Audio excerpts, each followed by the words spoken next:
오늘 우리에게 주시는 하나님의 말씀은 에스겔 11장입니다. 할렐루야. 오늘도 이 자리에 나오신 여러분 모두 축복합니다. 설 명절이 시작되었는데요. 우리는 이렇게 새해를 한 번 더 맞게 되는 것 같습니다. 음력으로 오늘이 그러면 한 해의 마지막 날이 되겠네요. 그죠?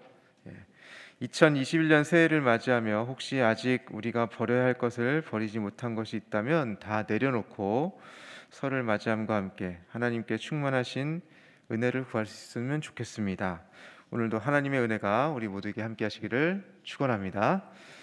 먼저 1절에서 13절 말씀은 에스겔의 계속되는 환상 가운데 예루살렘이 심판을 받는다는 내용입니다. 에스겔에게 성령께서 임하셨고 환상 가운데서 여호와의 전 동문에 이르게 하십니다. 동문은 이스라엘 내에서 어떤 문제를 처리하기 위해 모이는 고관들의 모임 장소였을 것으로 추정합니다. 1절에 등장하는 25인의 고관들은 이스라엘 지도층에 속한 사람들이었습니다. 그곳에서 특별히 주목할 만한 인물들이 바로 아술의 아들 야아사나와 분하의 아들 블라다였습니다.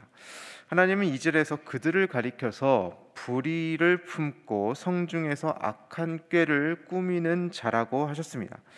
그들은 집 건축할 때가 가깝지 아니한즉 이 성읍은 가마가 되고 우리는 고기가 된다, 이렇게 말을 했다고 3절에서 나타내고 있습니다.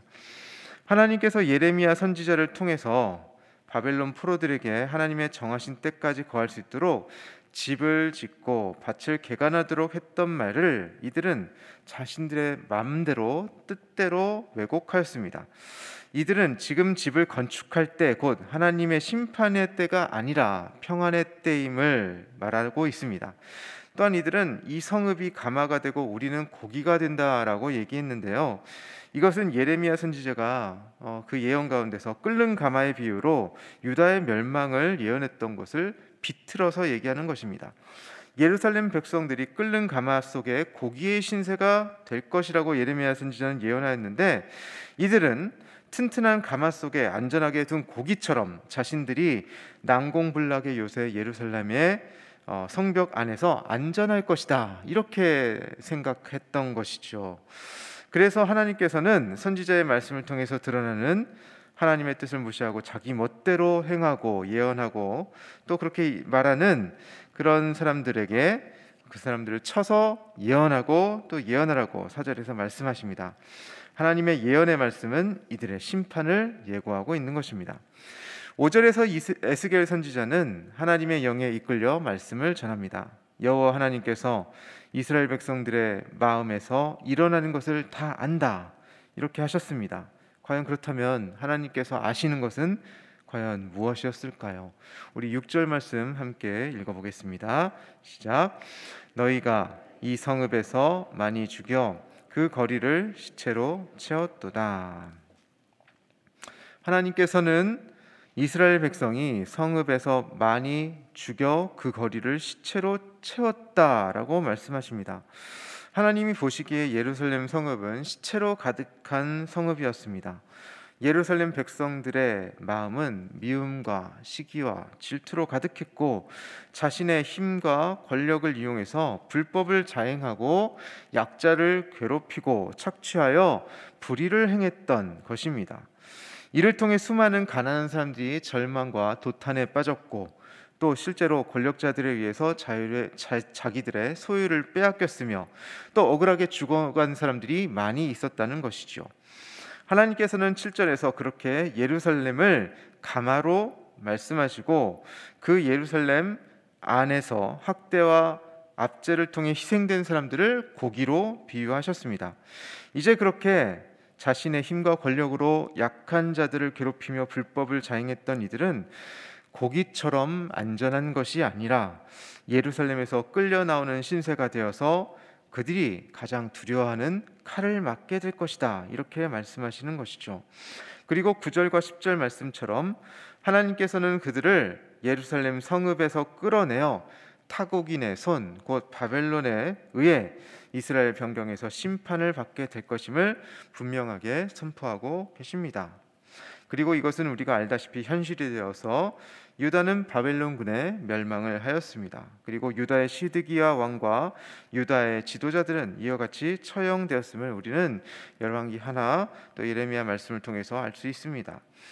하나님은 11절에서 예루살렘 백성들의 생각대로 예루살렘 성은 그들을 지켜주는 가마가 되지 못할 것임을 다시 한번 강조하십니다.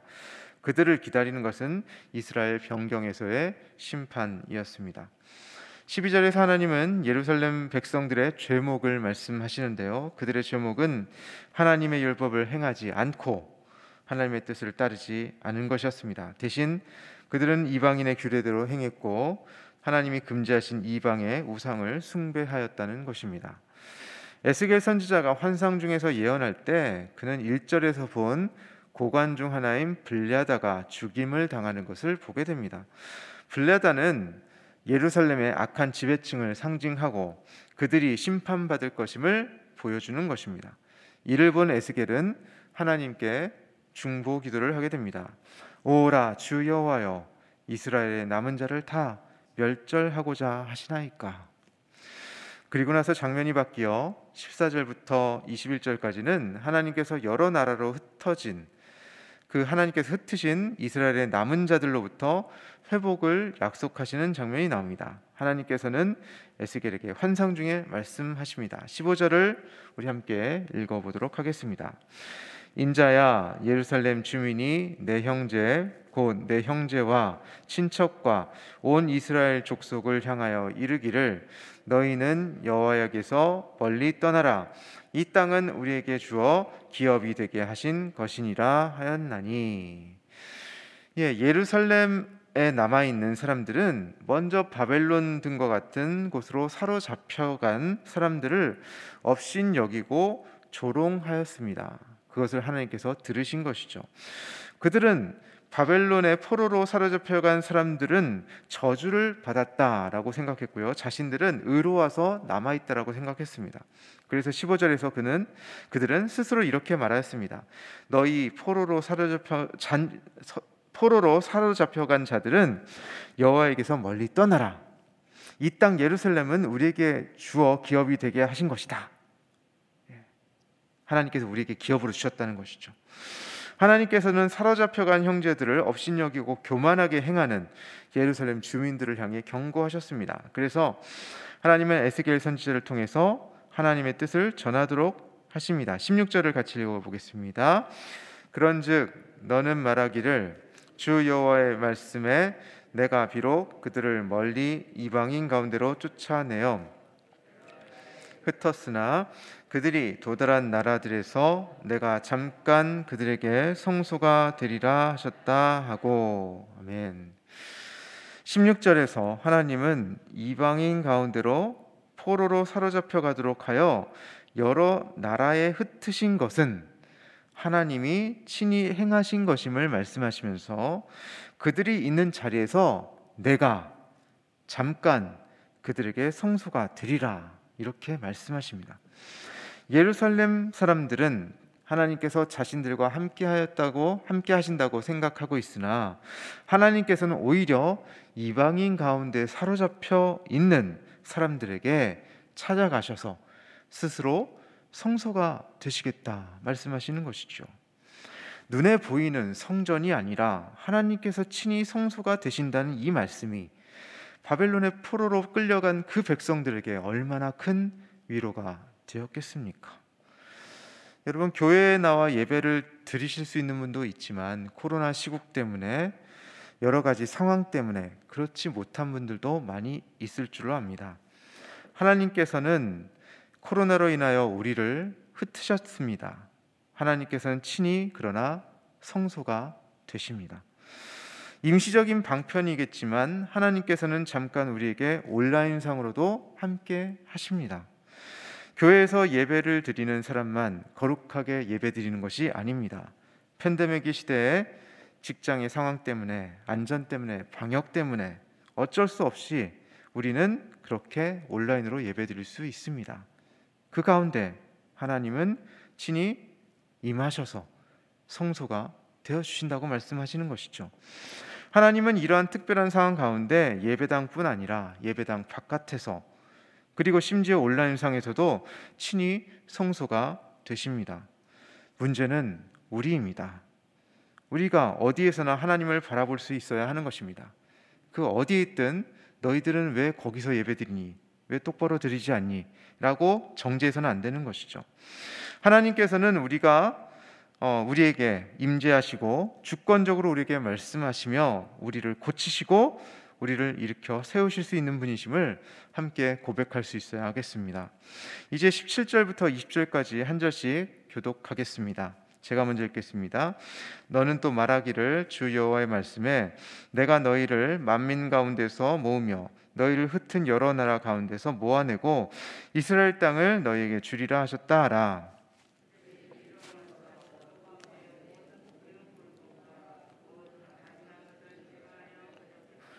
내가 그들에게 한 마음을 주고 그 속에 새 영을 주며 그 몸에서 돌 같은 마음을 제거하고 살처럼 부드러운 마음을 주어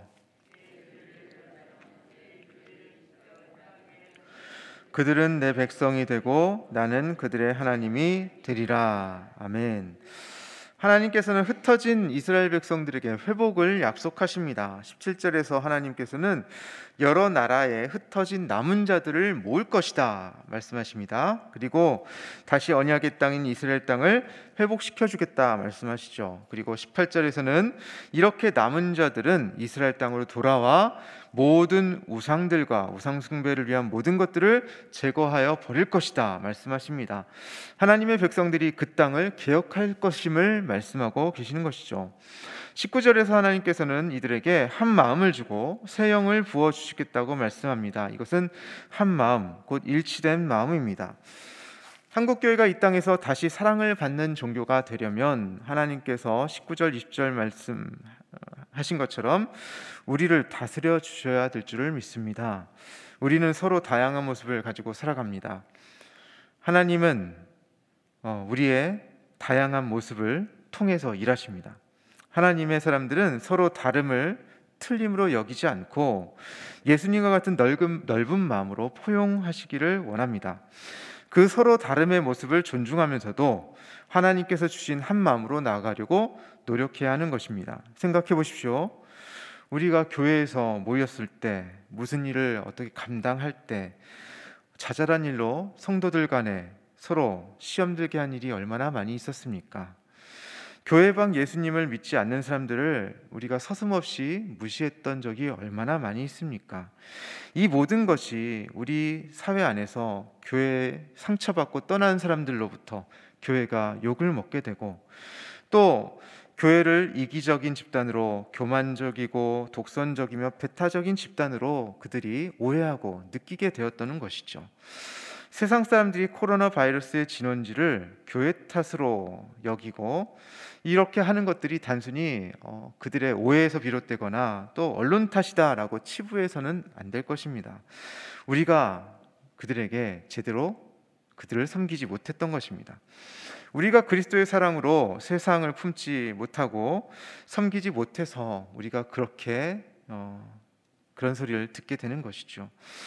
하나님께서 교회를 부흥하게 해주셨습니다. 그리고 힘을 주셨는데 정작 교회는 스스로의 자기의에 취해 있었고 가난하고 힘없는 사람들을 무시하고 우리도 모르게 배척했던 것이죠. 자신과 다르면 틀렸다고 말하고 그렇게 해서 상처 주고 하나님의 형상으로 지어진 형제 자매들을 비난하고 또 상처 주며 혐오하고 배제했던 것입니다. 따라서 우리는 19절의 말씀처럼 이 땅의 남은 자가 되어서 하나님께서 부어시는 새 영을 사모하면서 새롭게 변화되어야 할 것입니다. 이제 우리는 하나님 앞에 나아가 형제 자매를 사랑의 눈으로, 새로운 눈으로 바라볼 수 있기를 바랍니다. 우리가 먼저 하나님 앞에서 겸비해져야 할 것입니다. 우리의 죄와 연약함, 형제를 미워하고 상처 주었던 일을 먼저 회개하여야 합니다. 우리 마음 가운데서, 우리 공동체 가운데서 미운 모든 물건과 모든 가증한 것을 제거해 버려야 합니다. 그럴 때 하나님께서는 우리 마음에 새 영을 허락하실 것입니다. 우리 공동체 안에 한 마음, 일체의 마음을 다시 허락하실 것입니다. 하나님께서는 우리의 돌 같은 마음을 제거하여 주실 것입니다. 우리로 하여금 다시 하나님의 일하심을 겸허할 수 있는 살처럼 부드러운 마음을 허락하실 것입니다.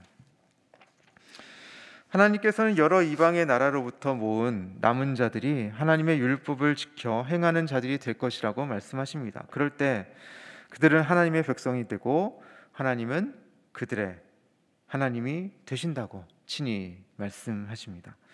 마찬가지로 우리가 하나님의 도우심을 구하며 남은 자로서 주님과 오늘 함께 할 때 우리로 하여금 성경의 사람이 되도록 하실 것입니다.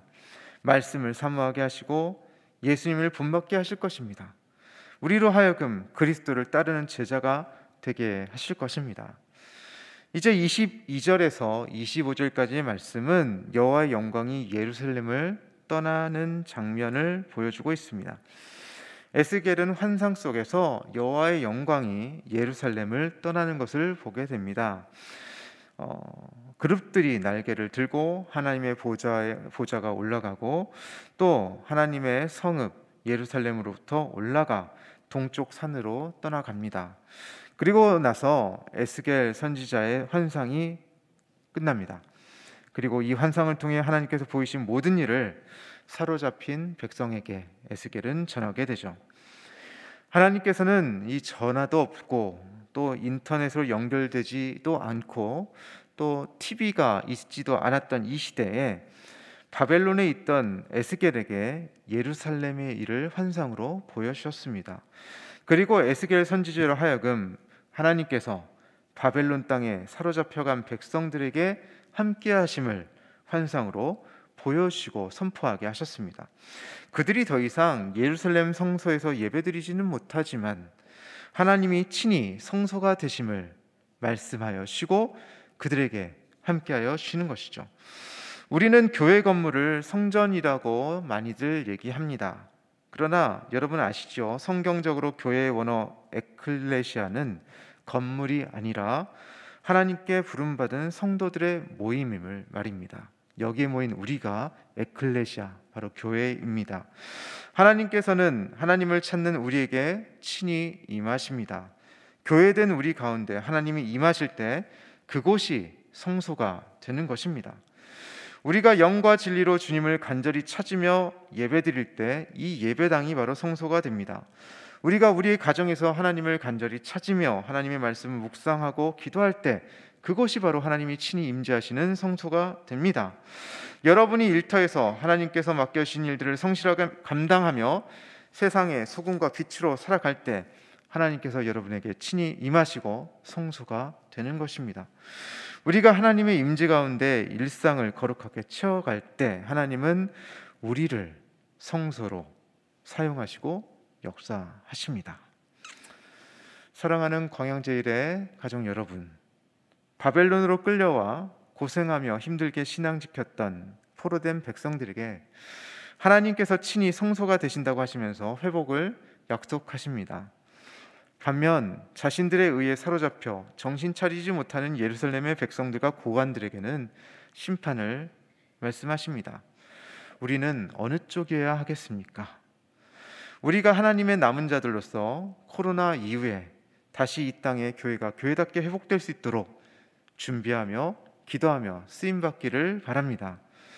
하나님께서 허락하시는 한 마음과 새 영으로 충만하여져서 하나님의 말씀을 올바로 해석하고 분별하고 하나님의 뜻에 합당하게 형제 자매를 섬기고 나보다 남을 낮게 여기며 이웃을 섬기고 사랑과 존경을 회복하는 교회를 다시 세워갈 수 있는 우리 모두가 될 수 있기를 주님의 이름으로 축원합니다. 우리 함께 기도하기를 원합니다. 코로나19로 한국교회의 부끄러운 민낯이 드러나고 있음을 우리는 목도하고 있습니다. 우리는 가마안의 고기라고 안전하다 여기는 안일함을 던져버려야 합니다. 하나님의 은총을 구하며 회개하고 새롭게 됨으로 변화를 받을 수 있도록 우리 함께 기도합시다. 우리가 주님 아닌 다른 헛된 것들, 가증한 것들을 우리 마음의 중심 가운데 두었다면 그 모든 것을 성령의 불로 태워주시고 하나님이 기뻐하시는 가치로 살아갈 수 있도록 형제들을 존귀히 여기며 한 마음과 새 영으로 행하게 해달라고 함께 기도합시다. 또 우리 한 사람 한 사람이 하나님이 기뻐하시는 성소가 되기 위하여 함께 기도합시다. 어려운 시기에 기도와 말씀으로 세상을 치유하고 세상에 복이 되는 교회로 나아가며 우리의 일상을 거룩하게 채워 세상에 복을 흘려보내는 교회가 되게 되라고 우리 함께 기도하며 나가겠습니다. 하나님 아버지 감사합니다. 우리 가운데 주님의 은혜를 허락하시고 에스겔 말씀을 통하여서 남은 자들 가운데 하나님 바벨론으로 포로 잡혀간 이들에게 친히 찾아가 주셔서 성소가 되시겠다고 하시는 그 말씀에 우리가 위안을 받습니다.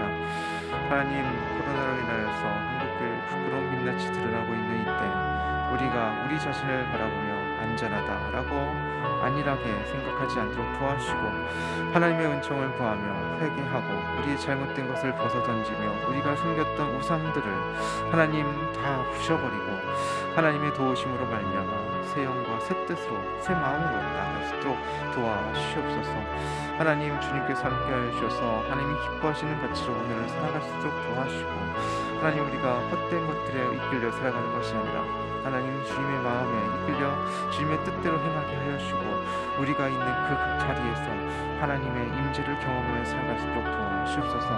형제들을 존귀히 여기며 한 마음과 새 영으로 행하게 할 수 있도록 하나님 주님께서 친히 우리 가운데 함께하여 주옵소서. 교회가 다시 회복되기 원합니다.